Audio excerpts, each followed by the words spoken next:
మూసేసి టైర్లకి నిప్పంటించారు నిరసనకారులు. ప్రభుత్వ ఆర్థిక విధానాలపైన ప్రజల్లో తీవ్రమైన అసంతృప్తి వ్యక్తమైంది. ఆందోళనలు అడ్డుకునేందుకు సుమారుగా 80,000 మంది పోలీసులు రంగంలో దిగారు. 200 మంది నిరసనకారులను అరెస్ట్ చేశారు. విశ్వాస పరీక్షలో మాజీ ప్రధాని ప్రణోయిస్ భైరవ్ రాజీనామా చేశారు. ఆయన విశ్వాస పరీక్షలో ఓడిపోవడంతో కొత్త ప్రధానిగా సెబాస్టియన్ కోర్ను ప్రమాణ స్వీకారం చేశారు. అయితే సెబాస్టియన్ నియామకాన్ని వ్యతిరేకిస్తున్నారు పారిస్ ప్రజలు. ప్రెసిడెంట్ మాక్రాన్ కు అత్యంత సన్నిహితుడు సెబాస్టియన్ లెకోర్ను. సెబాస్టియన్ ని వ్యతిరేకిస్తూ ఆయన నియామకాన్ని తప్పుపడుతూ రోడ్లపైకి యువతంతా బ్లాక్ ఎవ్రీథింగ్ ఈ పేరుతో నిరసన వ్యక్తం చేస్తున్నారు. ప్రణోయిస్ భైరవ్ రాజీనామా చేయడంతో కొత్త ప్రధానిగా సెబాస్టియన్ కోర్ను ఎన్నుకున్నారు. సెబాస్టియన్ కోర్ను ప్రమాణ స్వీకారం చేశారు. ఆయన నియామకాన్ని ప్రజలంతా తప్పుపడుతున్నారు. ప్రెసిడెంట్ మాక్రాన్ కు అత్యంత సన్నిహితుడైనటువంటి సెబాస్టియన్ లెకోర్ను నియామకాన్ని తప్పుపడుతూ రోడ్లపైకి నిరసన వ్యక్తం చేస్తున్నారు. ఆ విజువల్స్ మనం చూస్తూ ఉన్నాం. రోడ్లపైకి రోడ్లపై డస్ట్బిన్లని ఆ కార్లని ఎక్కడెక్కడ ధ్వంసం చేస్తూ నిరసన వ్యక్తం చేస్తున్నారు. ఒక్కసారిగా ఆగ్రహంతో రెచ్చిపోయిన ఆ ప్రజలంతా అలా చేయడంతో 80,000 మంది పోలీసులు అక్కడికి చేరుకొని ఆ నిరసనకారులను అడ్డుకునే ప్రయత్నం చేశారు. 200 మంది అరెస్ట్ చేశారు. టియర్ గ్యాస్ ప్రయోగించారు. ఎక్కడికక్కడ ఫ్రాన్స్లో ఇప్పుడు ఆందోళన వ్యక్తమవుతున్నాయి. పారిస్ నగరం అంతా కూడా ఇప్పుడు ఆందోళనకారుల చేతిలో చుట్టుముట్టారు. ఆందోళనకారులంతా కూడా అక్కడ నిరసన వ్యక్తం చేస్తూ ఎటు చూసినా కూడా నిప్పంటించడాలు, ధర్నాకు దిగడాలు, రాస్తారోకోలు చేయడాలు, ఏకంగా పోలీసులపై తిరగబడి పోలీసులపై డస్ట్బిన్లు వేయడాలు, పోలీసులపై రాళ్ళు రువ్వడాలు జరుగుతూ ఉన్నాయి.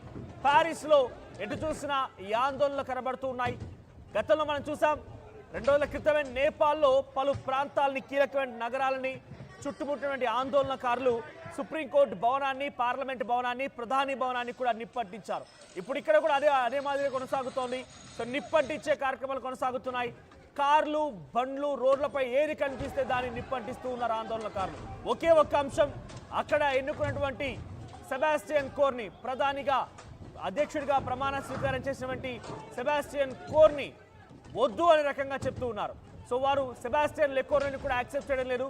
గతంలో ఫ్రాన్స్ బెయిరాని వాళ్ళు విశ్వాసంలో ఓడిపోవడంతో, విశ్వాస పరీక్షలో ప్రణోయిస్ భైరవ్ ఓడిపోవడంతో రాజీనామా చేసిన తర్వాత కొత్త ప్రధానిగా సెబాస్టియన్ కోర్ని ఎన్నుకున్నారు. సెబాస్టియన్ కోర్ నియామకాన్ని వారంతా కూడా తప్పుపడుతూ ఇప్పుడు ఆందోళన వ్యక్తం చేస్తున్నారు. రోడ్లపైకి ఎక్కి నిరసన గలాన్ని వ్యక్తం చేస్తున్నారు. ఒకసారి విజువల్స్ చూద్దాం.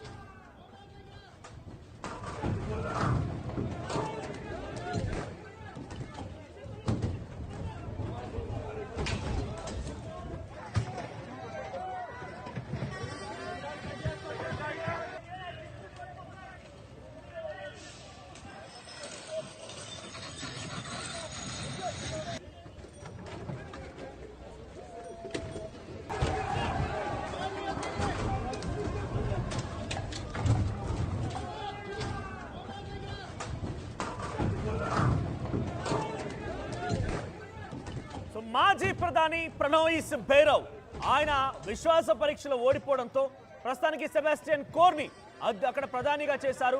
ఈ నేపథ్యంలో అధ్యక్షుడికి అత్యంత సన్నిహితులైనటువంటి ఆ వ్యక్తిని ఇమాన్యుయల్ మాక్రాన్ సంబంధించిన అత్యంత సన్నిహితుడిగా ఉన్నటువంటి ఈ సెబాస్టియన్ ని ప్రధాని చేయడాన్ని ప్రజలంతా తీవ్రంగా వ్యతిరేకిస్తున్నారు. ఇమాన్యుయల్ మాక్రాన్ ని ఎందుకు అతని సన్నిహితుని ప్రధాని చేశారని రకంగా ప్రజలంతా రోడ్లపైకి వచ్చి కార్లకు నిప్పంటిస్తున్నారు, వాహనాలను తగలబెడుతున్నారు, పోలీసులకు వ్యతిరేకంగా నిరసన వ్యక్తం చేస్తున్నారు, రాస్తారోకోలు చేపడుతున్నారు. ఒక ఉద్రిక్తత పరిస్థితికి కారణమయ్యారు. ఫ్రాన్స్ మొత్తం కూడా ఇప్పుడు ఇదే రకమైన పరిస్థితి నెలకొంది. యువతంతా తీవ్రమైన ఆందోళన వ్యక్తం చేస్తున్నారు. 2 రోజుల క్రితం మనం చూసాం నేపాల్లో ప్రధానమైనటువంటి అధికారిక భవనాలు నిప్పంటించడం చూసాం. ఇప్పుడు కూడా దాదాపుగా అటువంటి పరిస్థితి నెలకొంది. ఇమాన్యుయల్ మాక్రాన్ని ఒత్తిడి తీసుకొచ్చేందుకు, ఆయనపై ఒత్తిడి పెంచేందుకే యువత అంతా ఈ దారి పడుతున్నట్టు తెలుస్తోంది. దుకాణాలను ధ్వంసం చేశారు, వీధుల్లో విధ్వంసం సృష్టించారు. అక్కడికి 80,000 మంది పోలీసులు దిగారంటే ఎటువంటి ఉద్రిక్తత పరిస్థితిని అర్థం చేసుకోవచ్చు. 80,000 మంది పోలీసులు అక్కడ రంగంలోకి దిగిపోయి 200 మంది అరెస్ట్ చేయడం చూసాం.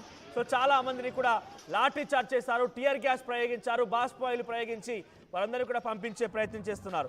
ఈ ఘటనలో ఇప్పటికీ 200 మందిని అరెస్ట్ చేశారు. ప్రభుత్వ ఆర్థిక విధానాలకు వ్యతిరేకంగా ఫ్రెంచ్ అధ్యక్షుడు ఇమాన్యుయల్ మాక్రాన్ తన సన్నిహితుడైనటువంటి సెబాస్టియన్ లెకోర్ను ప్రధానమంత్రిగా నియమించడం పైన దేశవ్యాప్తంగా ఆందోళన వ్యక్తమవుతున్నాయి. బ్లాక్ ఎవ్రీథింగ్ అనేటువంటి పేరిట నిరసనలు వ్యక్తమవుతున్నాయి. ఆందోళనకారులను అడ్డుకునేందుకు 80,000 మంది పోలీసులు రంగంలో దిగారు.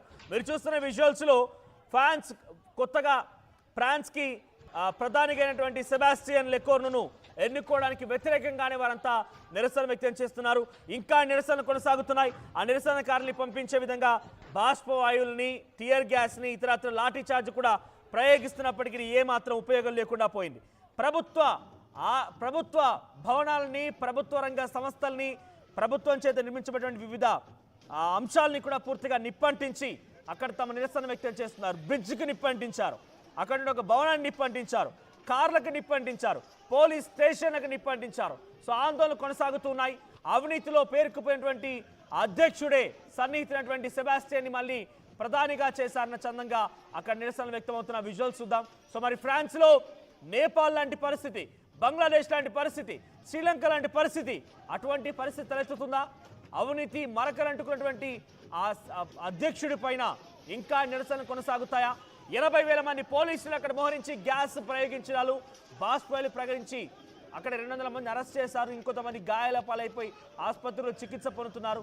వాళ్ళు మరి అధ్యక్షుడి మాట విని ఆగిపోతారా, లేదా ఏ స్థాయిలో అక్కడ ఎంతటి నిరసనలు వ్యక్తమవుతాయో చూడాల్సిన అవసరం అయితే ఉంది. ఒకసారి మళ్ళీ ఫ్రాన్స్లో ఎటువంటి ఉద్రిక్తత పరిస్థితి నెలకొన్నాయో చూసే ప్రయత్నించారు.